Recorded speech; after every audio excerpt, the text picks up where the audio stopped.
एवढी मोठी हस्ती काही करू शकते उद्या. आपल्या जीवाला धोका निर्माण होऊ शकते, एखादी चौकशी लावू शकते. ते देवेंद्रजीला भेटून आल्यानंतर ते बिलकुल सुटसुहा असे जोरजोराने बोलतात ते. त्याच्या नावाला भीती आहे.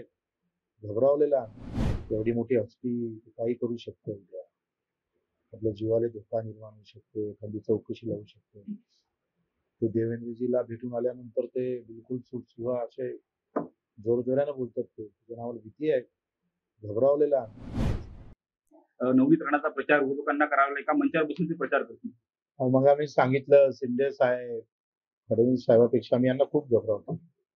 खूप भीतीचं वातावरण तयार झालं. त्यांनी सांगितलं का माझ्या गावावर राहाच लागल.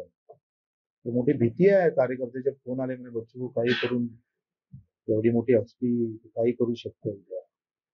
आपल्या जीवाला धोका निर्माण होऊ शकते, एखादी चौकशी लावू शकते. ते देवेंद्रजीला भेटून आल्यानंतर ते बिलकुल सुटसुहा असे जोरजोराने बोलतात ते. त्याच्या नावाला भीती आहे. घबरावलेला आहे. म्हणजे आमची इच्छा जरी नसली तरी आम्हाला मंचकावर जावं लागेल, प्रचार करावा लागेल. मोठी नामुष्की होऊन आमची तर कठीण झालं. राजकारणातील प्रत्येक अचूक बातमीचे सर्वात आधी अपडेट्स मिळवण्यासाठी सरकारनामाच्या सर्व सोशल मीडिया प्लॅटफॉर्मला लाईक, फॉलो आणि सबस्क्राईब करा. तसंच सर्व नोटिफिकेशनसाठी बेल आयकॉन प्रेस करायला विसरू नका.